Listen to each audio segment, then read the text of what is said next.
Senang sekali saya bisa berjumpa dengan Bapak Ibu, orang-orang yang spesial di mata Tuhan.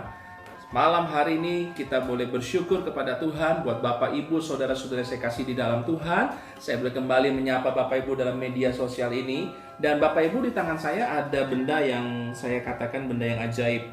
Ini adalah cermin atau kaca. Saya juga sedang mengamati muka saya. Dengan cermin ini saya bisa mengamati keadaan apapun yang ada dalam diri saya, karena cermin ini adalah pantulan dari diri saya sendiri.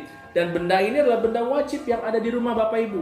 Benda ini adalah benda wajib yang mungkin ada di tas seorang wanita atau perempuan atau ibu-ibu. Kenapa? Karena benda ini adalah benda bagaimana kita bisa melihat kekurangan dan kelebihan yang ada di dalam diri kita secara fisik. Nah, Bapak Ibu saudara-saudara yang saya kasih dalam Tuhan, survei membuktikan rata-rata dalam satu hari orang bisa 8-10 kali pergi menghadap cermin untuk memastikan dirinya dalam keadaan yang baik, memastikan mungkin keadaan bajunya, memastikan keadaan mukanya, memastikan keadaan rambutnya, memastikan keberadaan dari ujung rambut sampai telapak kaki dengan menggunakan alat ini namanya cermin. Nah, begitu pula dengan kehidupan kita Bapak Ibu. Firman Tuhan dalam Yakobus pasal yang ke-1 ayat yang ke-22 katakan begini, "Tetapi hendaklah kamu menjadi pelaku firman dan bukan hanya pendengar saja, sebab jika tidak demikian, kamu menipu diri sendiri. Sebab jika seorang hanya mendengar firman saja dan tidak melakukannya, ia adalah seumpama seorang yang sedang mengamat-ngamati mukanya yang sebenarnya di depan cermin, baru saja ia memandang dirinya, ia sudah pergi atau ia segera lupa bagaimana rupanya." Bapak Ibu, dalam hidup kita yang bisa mengerti benar atau salah ketika kita berhadapan dengan firman Tuhan. Firman Tuhan ini adalah cermin kita. Firman Tuhan adalah standar kita. Firman Tuhan adalah bagaimana kita menjadikan diri kita benar atau salah. Makanya firman Tuhan katakan jangan hanya menjadi pelaku, jangan hanya menjadi pendengar, tetapi kita harus jadi pelaku firman. Banyak orang sekarang pintar mendengar firman, hebat dalam mendengar firman, mengerti firman, tetapi untuk melakukannya tidak ada buahnya. Oleh sebab itu Bapak Ibu jangan cari pembenaran diri. Hari-hari saya melihat banyak orang sedang mencari kebenaran tetapi membenarkan diri sendiri.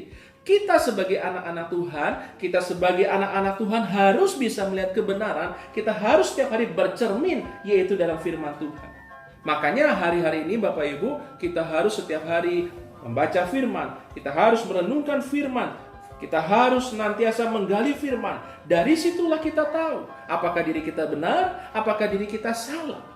Dan kalau mungkin ada yang kurang, mungkin dalam wajah kita mungkin ada yang kurang, kita bisa memperbaikinya. Begitu pula dengan hidup kita, ketika kita menjadikan firman sebagai cermin kita, mungkin ada yang kurang, ada yang salah, kita bisa buru-buru mendeteksi dan kita memperbaikinya untuk hidup kita bisa bahagia di dalam bumi ini. Oleh sebab itu Bapak Ibu, kalau kita bisa bercermin setiap hari untuk memperbaiki fisik kita, harusnya kita juga bisa bercermin dengan firman Tuhan untuk kerohanian kita. Jangan pernah bosan baca Alkitab. Jangan hanya pintar dengar firman, tapi nggak bisa melakukan. Itu artinya nol besar. Semua orang bisa mendengar, tapi untuk melakukan firman Tuhan dibutuhkan satu iman dan satu tekad yang luar biasa. Anda adalah pelaku firman. Anda adalah satu kebenaran firman Tuhan yang harus dijalankan. Dan Anda bukan hanya pendengar saja. Nama Tuhan dipermuliakan. Mari kita sama-sama berdoa. Bapa di surga, ampuni kami Tuhan kalau mungkin selama ini kami hanya bisa menjadi pendengar saja, tetapi kami tidak bisa menjadi pelaku firman. Tuhan, mungkin kami pintar secara teori, mungkin kami bisa ngerti firman Tuhan dari Kejadian sampai Wahyu, tetapi Tuhan untuk melakukan hal-hal yang tertulis dalam firman Tuhan, mungkin kami berkata dan kami berpikir untuk 2 kali. Kami tidak mau seperti itu Tuhan. Oleh sebab itu Tuhan, kami berdoa malam hari ini, jadikan kami pelaku-pelaku firman, sehingga firman Tuhan boleh menjadi cermin dalam kehidupan kami sehari-hari. Kami tidak pernah mencari kebenaran di luar sana. Kami tidak pernah mencari pembelaan diri. Kami tidak mau Tuhan sampai kami bersalah di hadapan Tuhan, karena hidup kami bukan kata orang, tetapi hidup kami berdasarkan apa kata firman Tuhan. Biarlah firman Tuhan boleh kami baca, renungkan dalam hidup kami sehari-hari, sehingga kami boleh tahu di mana letak kesalahan kami. Sebentar kami akan istirahat Tuhan. Sertai kami dalam kami istirahat itu.